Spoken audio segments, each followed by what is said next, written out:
Hey friends, today I'm looking at a new controller made by QRD Game. Big thank you to them for sending it in for my review. This is the Stellar V5 controller. With Hall effect joysticks, it combines the Nintendo Switch Joy-Con design in the form factor of an original Gamecube remote, and more specifically, the Wavebird. In this video, we'll be unboxing and evaluating various aspects of the controller such as build quality, joystick and button tactile response, extra features, and anything else worth commenting on along the way. So let's get right into it, and I hope you enjoy. We'll start with the unboxing, and there's not a whole lot here, which isn't too surprising. We have the user manual, a USB-C charging cable, and some spare joystick rings. Taking out the controller, we have these nice little foam joystick protectors that we'll also remove.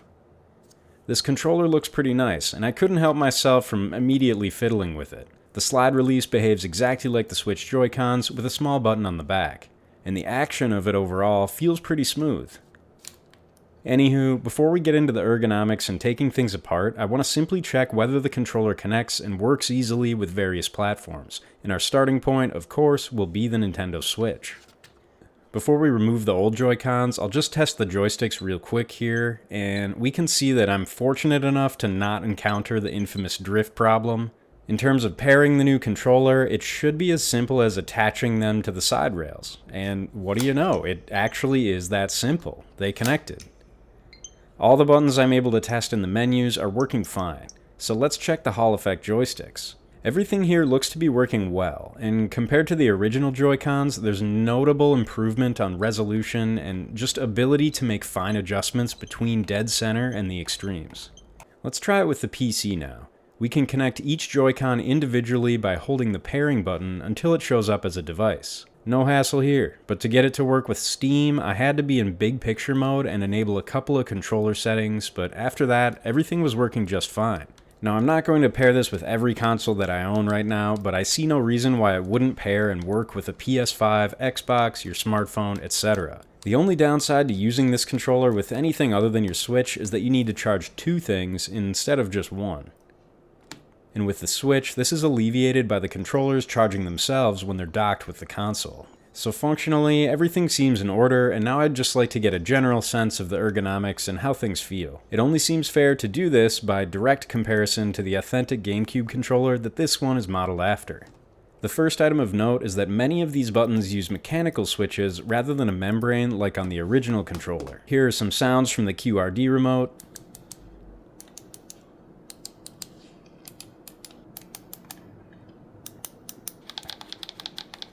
And here's a comparison to the Nintendo Wavebird.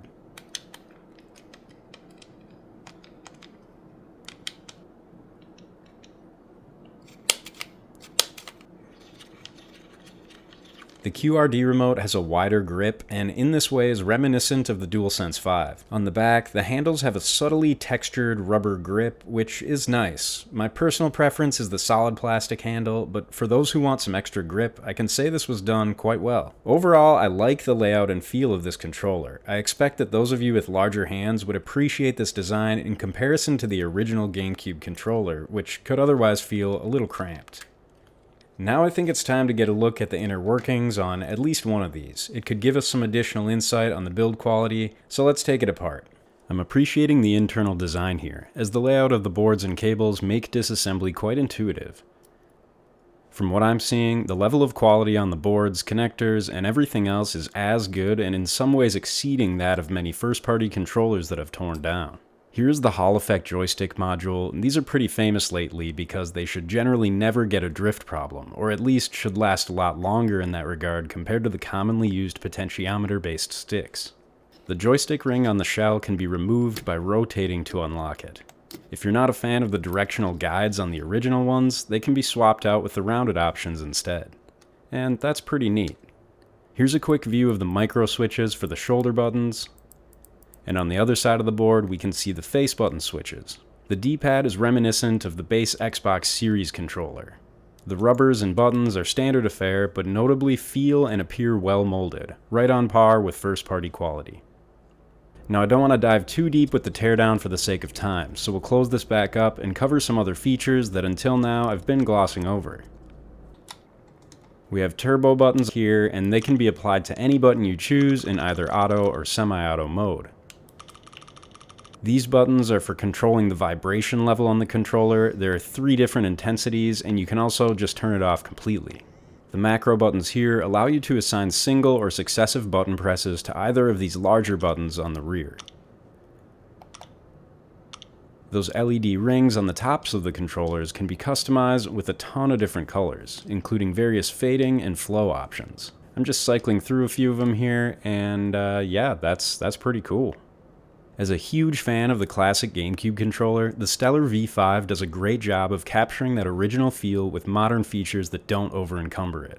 I've really only ever used the basic Joy-Cons on the Switch in handheld mode, but these are much more comfortable to hold, and I'll definitely be switching over. I don't think they'll fully replace the Pro controller for playing in the living room, mainly because I'd rather just leave the Joy-Cons on the console, but we'll see how I feel when Smash Bros. Time comes around.